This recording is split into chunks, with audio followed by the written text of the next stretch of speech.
Good morning, everyone. I'm Vince Lancy, and today we're going to break down Michael Oliver's latest gold and silver comments, as well as a comment about the Trump assassination attempt and how it will or could affect our markets. First, let's look at those markets. The dollar is up 6. 10-year yields are up 6 as well at 424. The S&P 500 is 5636, up 21 handles. The VIX is 1283, up 38. Gold is up $7 at 2417, near the recent highs. Silver is 3076, down 2 cents. The gold silver trade is going on. Sell silver to buy gold. Copper is down 40 basis points at 456. WTI is down 14 cents at 8217. Natural gas is 220, down 6 cents. That's almost 3%.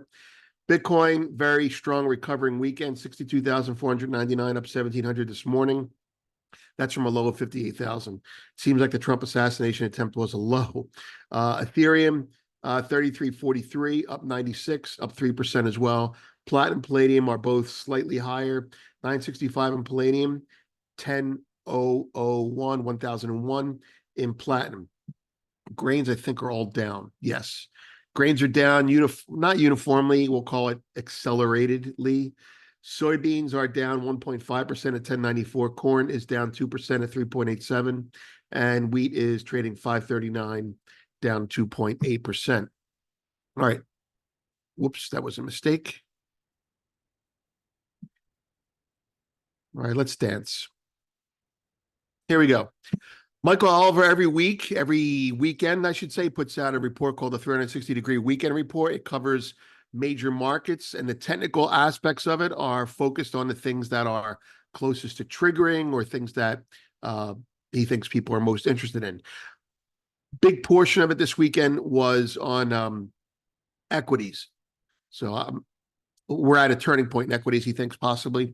There isn't really much new to add about gold and silver, but he does not neglect those assets at all. And he has a nice, almost 2,000 words almost, in long form, describing the chronology, the prices, and where we are. I would not call it hand-holding because things are going well. I would call it a touching base, making sure you have your ducks in a row before the next leg, because the next leg could happen fast if I'm reading him correctly. Okay, so taking stock of gold and silver is what that'll be called. The commentary, Trump assassination attempt implications. I want to lead with that, but let's look at the front page. All right, this is the End the Fed book by Ron Paul. We sent it out to founders. We got a copy of it, and we sent it in PDF form, in original PDF form. On Sunday, we had the Sunday Founders Meeting for everyone. That meeting was a discussion of CFTC reports, which the reports were neutral to slightly bearish, but the behavior all week was very bullish, so we didn't really care about the reports that much. Well, you can listen to that. We also discussed at length the similarities between gold, oil, and Bitcoin, and how they're all spoofed lower and why they're spoofed lower and what the mechanism is of it. I think that's very interesting if you're looking for parallels between markets without actually saying the assets are the same. And then we have the report from last week that we broke. The China Hunt brother, Bian is his first name, Bian, takes on JP Morgan and wins. All right, so that's that. Let's start with the Trump assassination attempt, because it is very important. Former President Trump and current favorite to win was wounded in an assassination attempt this weekend. Goldfix reported this event to subscribers in 3 event covering posts. As horrifying as it is, as unnerving as the implications are in this space, we will only discuss it in context of market effects and political effects that have effects on the market. Not only is it imperative to remain objective as an American for us, it is also better business as the knock-on effects of the event open a door to many global black swans. Specifically, what do we mean by that? Well, Trump getting shot and surviving removes uncertainty in the immediate aftermath. His chances of beating Biden go up. His chances of beating anyone that goes up against him go up. His chances of, well, he's a lock as of Saturday night. Okay. That is bearish gold. It's a removal of uncertainty. And we said as much Saturday night and Sunday morning. That's the immediate reaction. And gold did open weaker last night. Now it's higher sooner than I thought it would be, but it is higher. Further, now we go to the uncertainty part. When an event as that, such as that happens, and the powers that can be prepare for the aftermath, they can prepare for it. Like when the markets open Sunday night, that means they will be on alert and make sure things remain as normal as possible, at least out of the gate. A spiking gold price means America is unstable now. If you have doubts of this, look at what gold did the night Trump won the election in 2016. It spiked and then immediately got completely obliterated. Okay. Events need to not attract attention to gold. However, this is the uncertainty part. Moving forward, things just got a lot more uncertain in the intermediate term, as mentioned above. Intermediate for me is from now through January 7th of next year. How will the Democrats react to this event? How will Trump react? How will the RNC respond to Donald's response? How will adversarial nations act? How will trade partners who have much to lose act? How will Biden act? We've already seen some of that. All things to watch for. The world is now triggered by things like this. One thing this does is it puts the power of change, both positive and negative, in the hands of individuals again, as opposed to a collective or the state. Okay. Individuals like Trump, not just Trump, but like Trump, are in a position to lead, and people will likely follow, even those that are not his friends, however they direct. Think about what happened on 9/11. This isn't 9/11, but this is a catalyzing moment potentially. People don't know, some people don't know what to feel after events like this. Think of a moderate person on the left. And those in power can lay out that path, whether it's someone on the left who's calling for sanity, or Trump calling for sanity, or either one calling for an escalation of behavior. Okay, this is the uncertainty I'm talking about. For that reason, things just got a whole lot more uncertain for the next 6 months. Pretend a door has been opened to a room full of black swans. Some of those black swans are bullish for gold. Some are bearish for gold. It depends on what individuals do now. And that makes events all the more important. It's in the hands of an individual who steps up. And that could be Trump if the RNC conversation is anything like that. Anyway, that's what we have to say about it. So we will look at markets from that point of view. Moving on to Michael Oliver. Michael Oliver has 2 sections of his report. One says gold's long-term momentum has already spoken. Nothing more to add.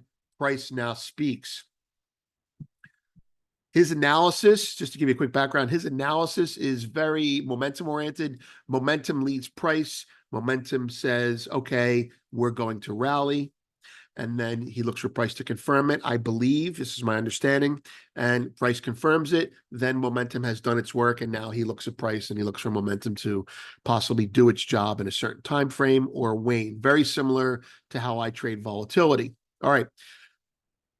So that's what he means when he says long-term momentum has spoken. It's manifested. It's asserted itself.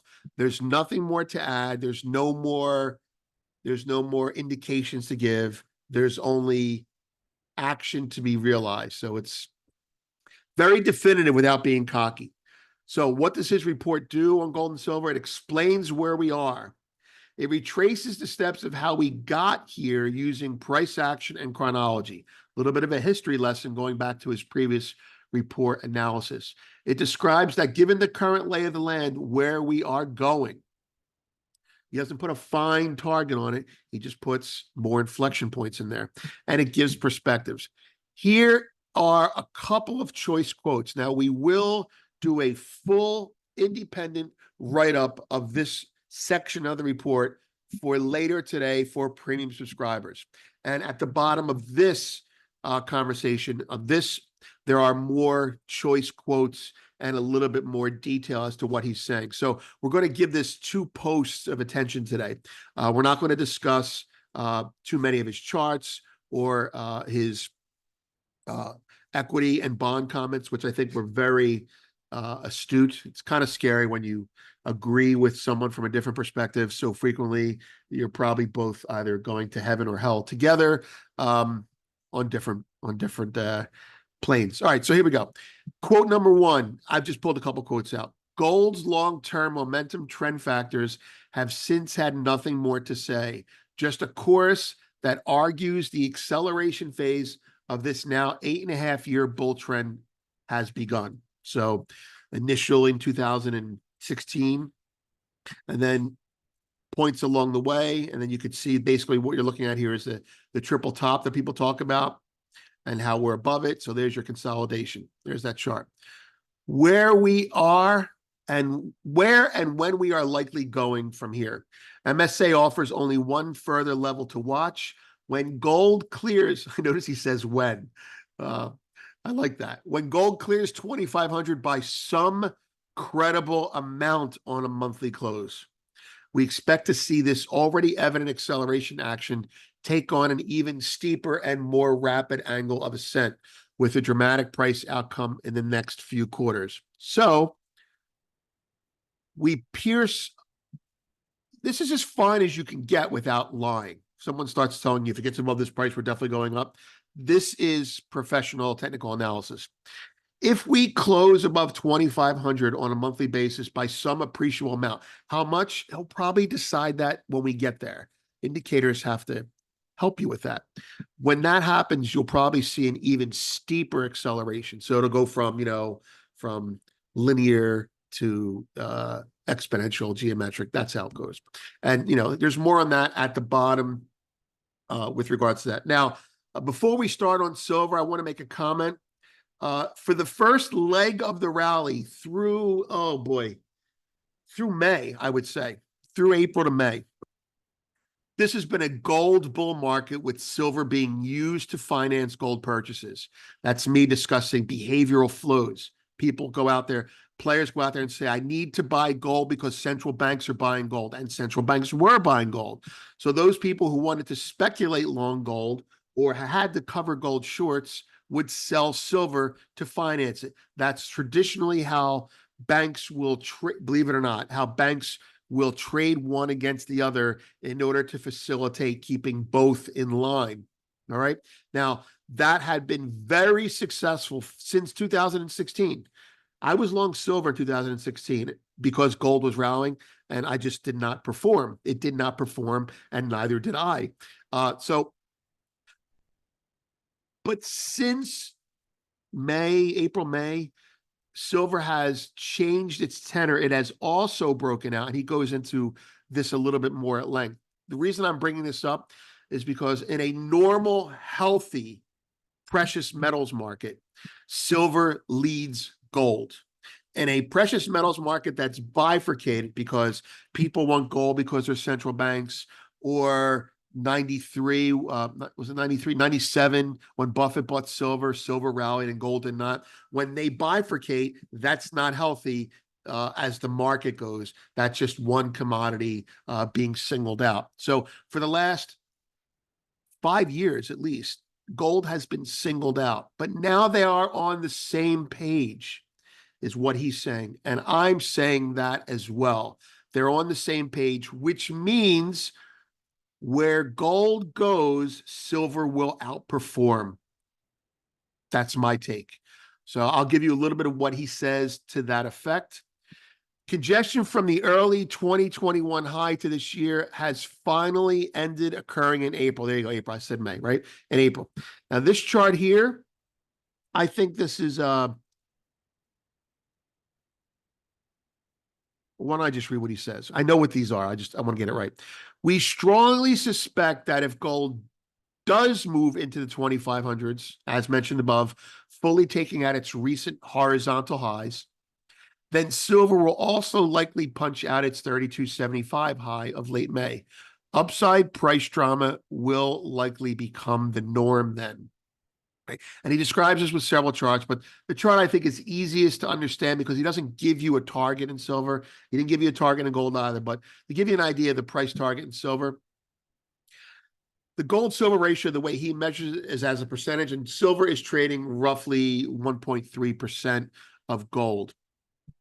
With gold at 2,500, if the gold silver ratio goes to 2.5%, 2.5 to 3%, which he thinks it will easily do, 2.5%, I think he says is easy, then you're looking at gold trading 2,500 and silver trading 61 or $62. Okay, so if they're linked up, as I say, and as he agrees, then the next leg higher, if/when it comes, will be possibly gold leading for a day or two, and then silver just taking off. I believe in that. There are more choice quotes in premium. That's all we can say, except that momentum has been indicating price should move to X or through X, right? Price has moved through X. There has been no negation of that momentum. There's no backtracking. There's no, okay, we're done, right? So he thinks an acceleration phase is upon us. He also talks about GDX. We're not going to get into that right now. I do have a long GDX, long gold, long silver, and long bonds position. So there's my position. Moving on, there's a lot of market news I'm not going to touch on today. The data this week, it's a deceivingly busy week. Fed speaks today. There's data today. There's data tomorrow.